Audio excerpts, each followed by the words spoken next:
Mr. Secretary Marco, your visit to our eternal and undivided capital, Jerusalem, is a powerful affirmation of a powerful bond.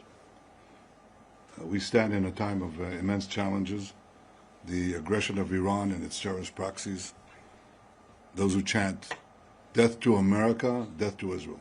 And they are not chanting it by accident because they see Israel as the front line of American civilization here in the Middle East. Well, those chants and those threats still linger, but they're a lot less dangerous now. And they're a lot less dangerous because they were met with our common resolve.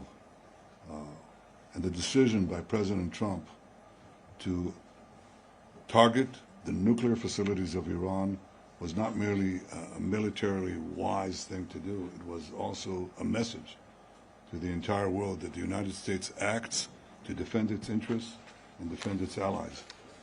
And America has no better ally than Israel. It's obvious that Israel has no better ally than America. You've been a remarkable partner, and our alliance, I think, has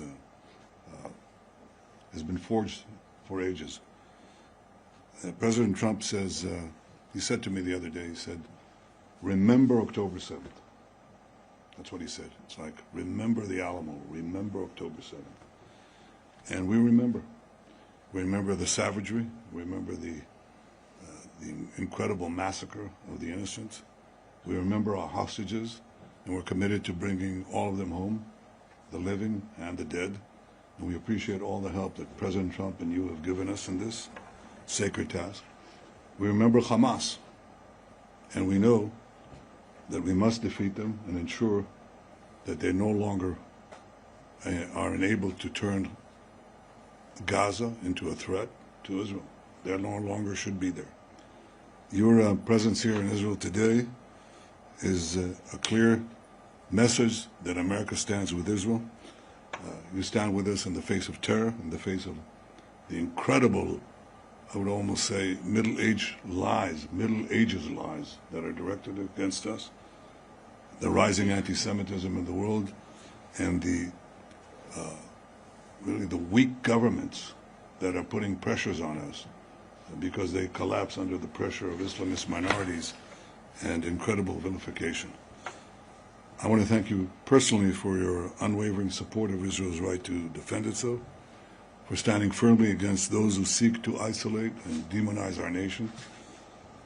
And I'd like once again to extend our deepest gratitude to a great friend of Israel, a personal friend of mine, President Donald J. Trump. The President has shown consistent leadership, moral clarity, and bold actions that have strengthened the alliances between our nations as never before. The American-Israeli alliance has never been as strong as it is now. And the President has been an outstanding global leader. He's really transforming the world to better all of us. And I can again repeat what I've said time and time again. He's the greatest friend that Israel has ever had in the White House. We will continue to act together with great force and great determination to protect our countries, and I may add to protect our common civilization, because we're engaged in a battle of civilization against barbarism. And the alliance between our nations remains as enduring and unshakable as the stones of the Western Walls we visited yesterday. We will forever cherish this friendship. And I want to say, Mr. Secretary, thank you. May God protect you, bless you, and bless your family. May God bless America. May God bless Israel. And may God bless our enduring alliance. Thank you, Mr. Prime Minister. And first of all, let me say on behalf of the President of the United States, President Trump, I want to thank you for your friendship and for the friendship that Israel has shown towards the United States, and so many issues we work on together that extend beyond the causes of war and peace, but advances in technology, advances in economics, and those remain strong and enduring and unwavering, and not enough attention gets paid to those links, the economic links, the cultural links. We're here today, by the way, later this evening to inaugurate and to open to the world perhaps one of the most important archaeological sites in the planet, and one that has deep meaning to so many people in the United States as well in the Pilgrim's Road over at the City of David. And so it's an honor to be here and be a part of that. As far as the President's been clear on the ongoing issues in Gaza, and that is that every single hostage, both living and deceased, needs to be home immediately. Hamas can no longer continue to exist as an armed element that threatens the peace and security, not just of Israel, but of the world, and that the people of Gaza deserve a better future, one that cannot begin until Hamas is eliminated and until all of the hostages, both living and deceased, are home. And he remains committed firmly to that objective. And that's what we seek to talk about today, have talked about today, and will continue to talk about, and that is the road forward on how to achieve those things. Those objectives remain. Those objectives remain in place.